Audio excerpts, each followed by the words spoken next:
Thank you, Dr. Mohan. We have great pleasure in inviting Dr. Gerald Schultz, who is going to be the keynote speaker. He's going to speak on radiation-associated cataracts among interventional physicians and support staff. He's a very experienced ophthalmologist with 57 years of experience. So we invite you to give your keynote address, sir. Thank you. We're going to take a different tack of this lecture.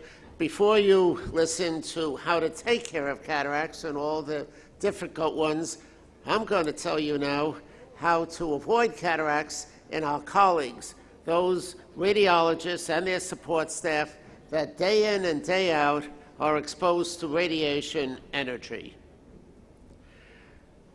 We have a risk assessment. This takes place in cardiovascular labs. Cataracts could develop. It could occur with our surgeons who use radiation. But before I start, let's go into some definitions. One is the gray. That's the unit of absorbed ionizing radiation. And the sievert. This is the unit dose of ionizing radiation that is weighted for the response, the quality of the radiation, and the tissue response to the gray. And of course, we have the equivalent dose, the absorbed dose averaged over a period of time, and the effective dose, which is the sum of all the doses. So these are the definitions. And the risk assessment, this is set up by the International Commission of Radiological Protection. You can read it for yourself, the high to the low doses. These are the people, our colleagues, who are at risk: the cardiologists, the radiologists, and the surgeons and their support staff that use radiation during their surgery. We'll go into the type of lens opacities in the cardiovascular lab. And of course, we have variables: the doctors and their support staff, their medical history and their ocular history, their ages, exposure of types of exam equipment that they're using. There's a lot of variables in this. And some studies were done, I'll go into this, by Norman Kleiman.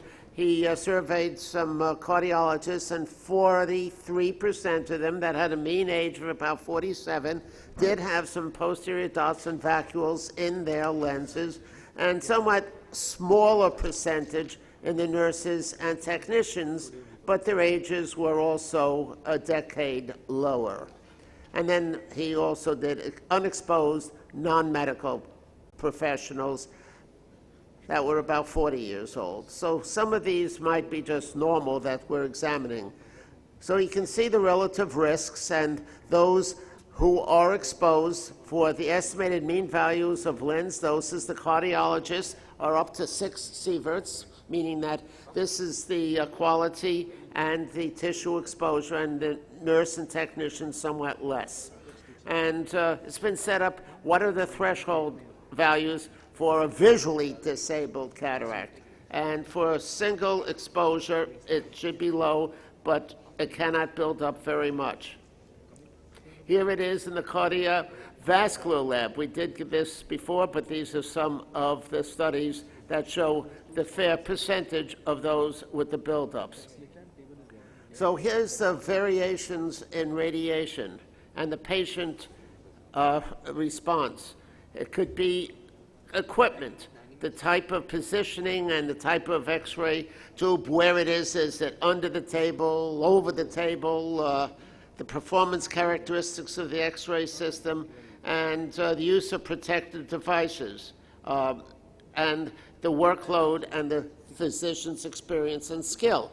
Now, supposedly they wear badges. Yes, they should wear badges. And even if they wear badges, do they pay attention to the readings?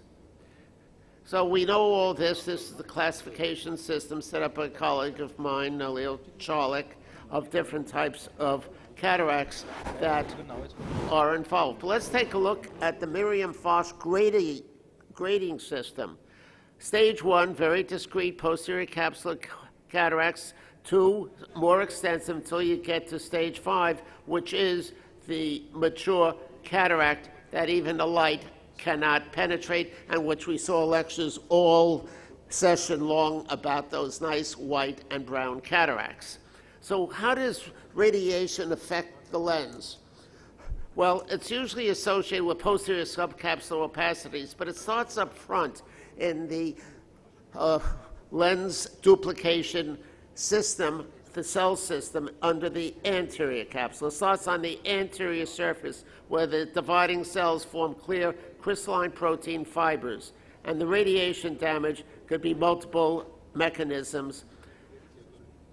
Biomolecules in the extracellular matrix can induce radiation cataracts, the biomolecules.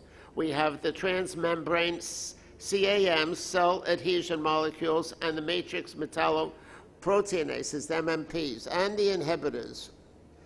And you can get the abnormal development, abnormal growth with the radiation. So we get differentiation of lens epithelial cells into fiber cells. That's altered by exposure to the ionizing radiations. They can elongate, begin to align with each other, and there you are. You have a cataract. And also, there could be misregulation of gene functions. And here's the gene, the P21, and usually we have the inhibitor that would be damage the inhibitor by radiation. So how do we prevent this? Well, occupational dose limits. The radiologists have their little badges. Do they pay attention to it? Do they read it? And they say that you should have a maximum of 150 millisieverts a year. Prevention. Hang your screens from the ceiling. It reduces the factors. Wearing leaded glass eyewear. It reduces the lens dose rate by up to 10 times. And positioning the X-ray tube below the table, that gives you an extra shield and far away from the patient as possible and as far away as possible.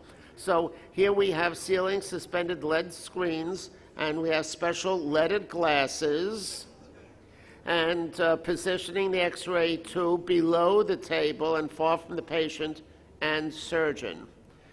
Of course, the best way is let the robot be exposed.